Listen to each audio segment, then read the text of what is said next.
Nasubukan nyo na po bang lutuin yung ating recipe ng bibingkang malagkit na kahit wala pa po kayong oven ay pwedeng-pwede nyong lutuin?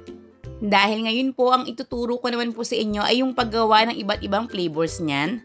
Kung sakaling ginagawa nyo po itong paninda, mas marami po kayong maiaalok sa inyong mga suki at the same time mas magiging masaya po yung inyong buong pamilya. Tara na po at mag-umpisa na po tayong magluto. Lulutuin lang po natin ang katulad po ng regular nating pagsasaing sa ating mga kanin, yung ating pong malagkit na bigas. Sa pagtutubig po nito, kung sanay na po kayo dun po sa gamit yung malagkit na bigas, yun po yung inyong sundin. Pero kung sakaling medyo naninimbang po kayo, ganito po kadami yung tubig na aking nilalagay. Kapag luto na po yung ating malagkit na bigas, sa isang pan, maglagay po tayo rito ng coconut milk or kakanggata na may halo na pong tubig. Maglagay po tayo rito ng asukal. Dito po pwede kayong gumamit ng white or katulad po nitong ginamit ko na wash sugar. Naglagay rin po tayo rito ng asin to balance the taste. At ang gusto po nating flavor ngayon ay buko pandan, kaya maglalagay po ako rito ng buko pandan flavor. Nakasalang nga po pala ito ngayon sa ating kalan na ang lakas ng apoy ay medium heat.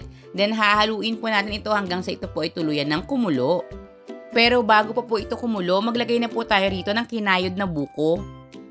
Dahil nga po buko pandan yung flavor natin dito, much better po syempre na habang kinakain po natin yung ating bibingkang malagkit, may nakakain rin po tayong buko. Kapag bibili nga po pala kayo nito, sabihin nyo po yung katamtaman lang, yung hindi masyadong malambot, hindi naman po masyadong matigas, yung tamang-tama lang po dahil po lulutuin pa po natin ito, medyo lalambot pa po ito, hindi rin naman po pwedeng sobrang tigas dahil saglit lang po yung pagluluto natin dito. At kapag kumukulo na nga po ito, ilagay na po natin yung ating nilutong malagkit. Lutuin po natin ito habang patuloy na hinahalo hanggang sa tuluyan pong ma-absorb ng ating malagkit yung pinaka-liquid. 500 ml na microwavable tubs yung gagamitin ko ngayon. Nang sa ganon, kung sakaling gusto niyo po itong gawing pang negosyo, may idea na po kayo sa magiging outcome. Bali yung niluto po nating malagkit, hinati lang po natin ito sa apat. Nasa 430 grams po yung timbang bawat isa. At syempre para mas mapasarap po natin yan, gagawa na po tayo ng ating latik toppings na still hindi po tayo gagamit ngayon ng oven. Coconut cream or purong gata or yung ating kakanggata yung ating pong gamit ngayon. Isa lang over medium heat habang patuloy na hinahalo hanggang sa medyo lumapot po ito. Yung ganito karaming gata, maa-achieve po natin yung ganitong consistency ng 4 minutes. Saka lang po natin ilalagay yung ating brown sugar. At syempre para mas ramdam po natin yung buko, dito po sa ating toppings maglalagay rin po tayo nito. Sa dami po ng buko na inyong ilalagay, nakadepende na po ito sa inyo. Mas masarap nga lang po pag mas marami para bawat kagat may buko agad. Still, naka-medium heat pa rin po tayo rito. Hindi nyo na po babaguhin pa yung apoy mula po doon sa simula. At ang isa pa po sa pinaka-importante, huwag nyo po itong titigilan sa paghahalo. Para po bukod sa napakalambot na po ng magiging outcome nito, hindi rin po ito masyadong magmamantika. Ganito po yung consistency na ating hinahanap. Kapag na-achieve nyo na po ito, patayin nyo na po yung apoy sa inyong kalan at pwede nyo na po itong ilagay dun po sa pinakaibabaw ng inyong malagkit. Hatiin lang din po natin ito sa kung ilan po yung tab na ating nagawa. Dahil nga po, 4 na tab po yung ating pinaglagyan ngayon, hahatiin po natin ito sa 4. Yung ganitong consistency po, once na ma-achieve nyo po ito, kapag ito po ay lumamig, mas magpipirm pa. Pero I can assure you, basta ganito lang po yung consistency, hindi po ito titigas. Para naman po sa ating pangalawang flavor, katulad lang po ng ginawa natin kanina, nagsaing lang din po tayo ng half kilo ng malagkit na bigas. At kapag naluto yan, pagsasama-samahin lang po natin yung asin, asukal at coconut milk sa isang pan. Hahaluin habang nakasalang po ito sa lakas ng apoy na medium heat. Then kapag mainit na po ito, maglalagay po tayo ng cocoa powder.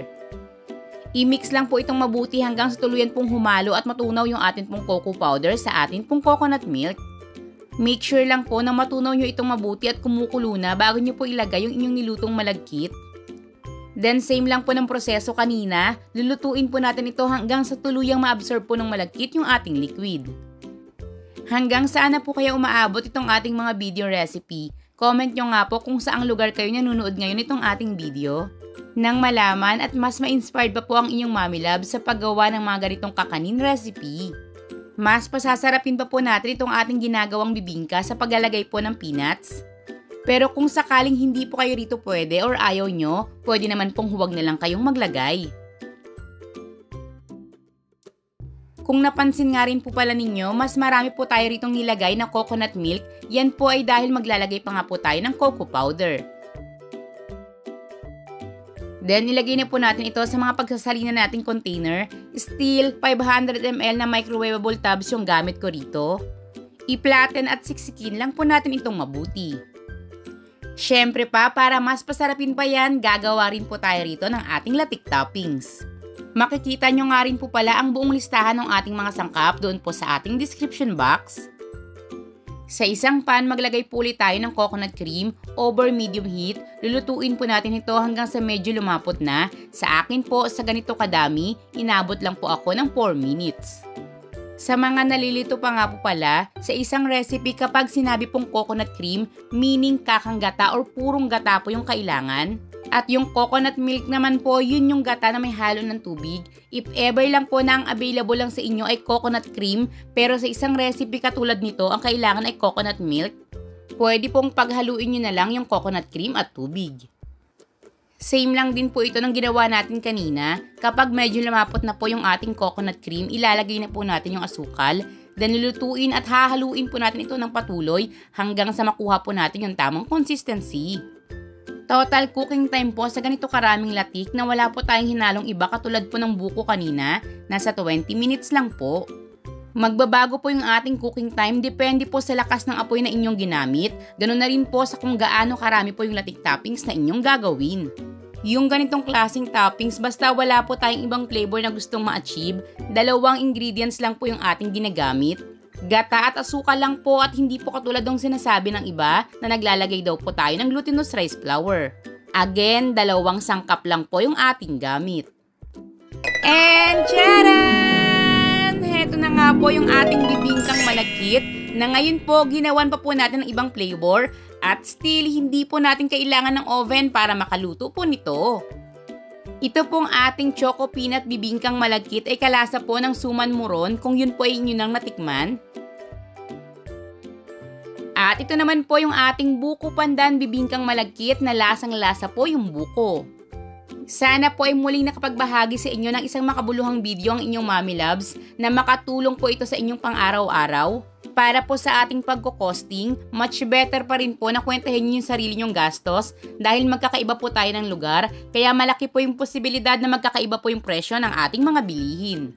Pero dito po sa amin, kapag ibinenta ko pa lang po ito ng 120 pesos bawat isa, dodoble na po yung aking naging puhunan.